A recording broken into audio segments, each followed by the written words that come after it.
Seorang siswi SMP di Lampung menjadi korban pemerkosaan oleh 3 anak di bawah umur. Nasib tragis. Alih-alih mendapatkan perlindungan, korban kekerasan seksual di Kota Batu justru diusir oleh keluarganya. Diduga menjadi korban pencabulan oleh guru dan kakak kelasnya.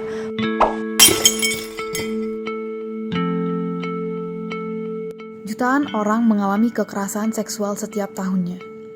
Kekerasan seksual dapat terjadi melalui tindakan yang dilakukan secara fisik, lisan, isyarat, tertulis, atau gambar, dan psikologis. Kekerasan seksual bisa terjadi oleh laki-laki maupun perempuan dan bisa terjadi kepada siapapun. Bisa terjadi kepada orang dewasa atau anak-anak.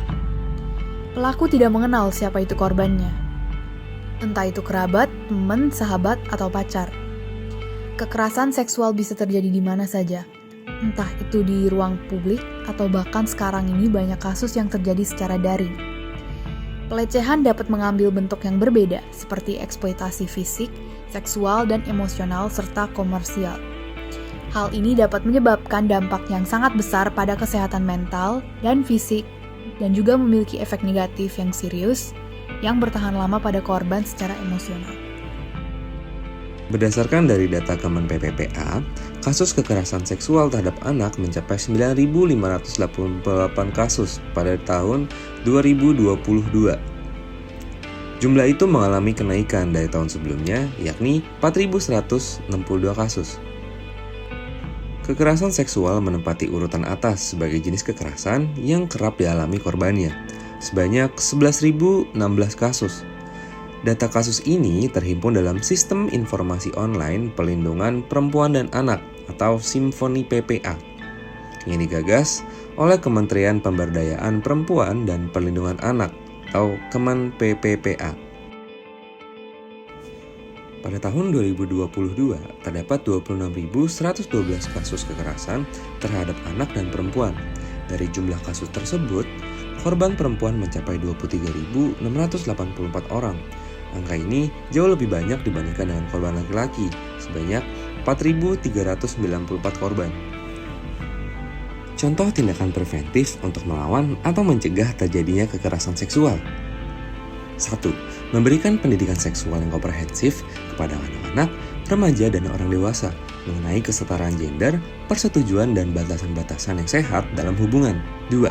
Pemerintah harus memperkuat hukum yang melindungi korban kekerasan seksual dengan memberi sanksi yang tegas terhadap pelaku dan memastikan penegakan hukum yang efektif. 3. Mengubah budaya dan norma yang mendukung kekerasan seksual dengan menghentikan pembenaran terhadap tindakan-tindakan kekerasan dan menggantinya dengan budaya yang menghormati kesetaraan dan persetujuan. 4. Membentuk aliansi dan kolaborasi antara organisasi, baik dari pemerintah, non-pemerintah, dan lembaga masyarakat untuk melawan kekerasan seksual secara bersama-sama. 5. Peningkatan keamanan fisik seperti meningkatkan pencahayaan di area umum, pemasangan kamera pengawas, dan meningkatkan keamanan transportasi umum. Mari kita bersatu dalam perjuangan ini. Bersama-sama kita harus menunjukkan bahwa dalam masyarakat kita, kekerasan seksual tidak memiliki tempat. Mari kita edukasikan anak-anak kita tentang pentingnya persetujuan dan memahami batasan pribadi. Kita harus menjadi pendukung bagi korban dan memberikan mereka suara yang mereka butuhkan.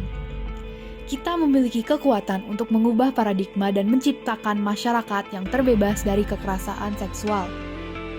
Marilah kita berkomitmen untuk menghormati satu sama lain, memberikan dukungan bagi korban, dan membangun dunia yang aman dan setara bagi semua orang.